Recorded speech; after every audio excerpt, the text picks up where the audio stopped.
All right, the main event in 282, Magomed Ankalaev and Jan Blachowicz. You were there on the desk. Many thought that Ankalaev won the fight, but you didn't necessarily see that. No, I didn't. I had Jan Blachowicz winning the first round. Very clearly 1, 2, and 3.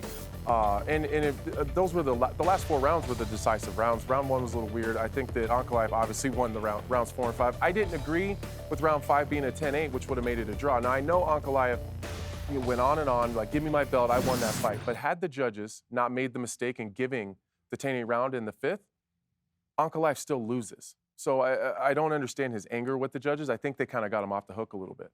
Yeah, I think what it comes down to basically is that these guys just not being able to, engage into an ego game. With Ankalaev, I mean, Glover Teixeira laid down a game plan of how to beat Jan Blachowicz, and Ankalaev has that ability in his game, but he got caught up in an ego game. He got caught up with trying to stand up on his feet and really didn't want to take the fight to the ground until it became too late. All right, so a new title fight, UFC 283 for the light heavyweight division. Glover Teixeira taking on Jamahal Hill. You were scheduled to fight Jamahal Hill. A lot of twists and turns since that was announced on Saturday night. You're going to be the alternate for this one, correct? I am. I'm going to fly to Brazil. I'm going to weigh in at 205 pounds. I don't suspect that these guys are going to have any problems. They're both professionals. But if something does happen, I'll be there to step in. The other interesting nugget is that you're also going to be a training partner and help Jamahal Hill get ready for this fight.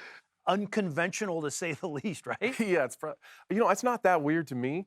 Yeah, he called me the Sunday as soon as the fight was over. His manager asked me Saturday would I be willing to, and then I didn't actually think Jamahal was going to ask. He did. We've talked several times over the week. I don't think it's a secret where Glover has the biggest advantage here. It's going to be on the ground. Jamahal Hill is fantastic on his feet. He's dangerous, got huge power in his hands. I don't suspect Glover's going to be standing with him for very long. So I have a unique experience with Glover. I spent 5 rounds with him. I'm a high-level black belt in jiu-jitsu. I think that I do bring a lot of things to the table that can help Jamahal, at least in that facet of the game.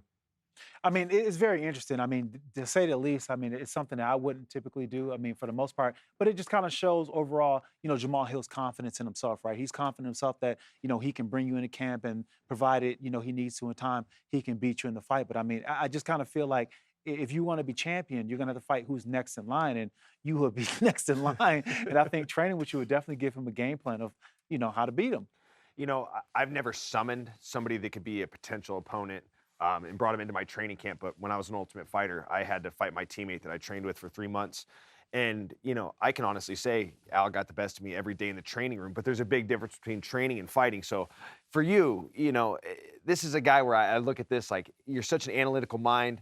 I know Jamal's a very confident individual as well, but it's like, it still makes for an interesting situation when it's like you're both kind of in title contention. You're kind of knocking on the door for the next opportunity. The thing I love about it for you as a friend is, to me, it creates a storyline that could get you closer to a title fight. So I'm here for all of it. Yeah, I mean, it definitely could, but that's not why I did it. Yeah. Me and Jamahal Hill have always been very friendly. We're kind of cut from the same cloth a little bit, and he's just trying to change his family's life. We spent some time together when the fight was matched, but no one else knew it at MSG.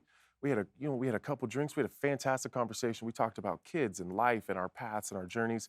So when he asked, initially it was like, yeah, like whatever I can do to help him reach those goals that we talked about at MSG. If we have to fight later on down the road or in January in Brazil, we'll figure that out and we'll cross that bridge when we get there.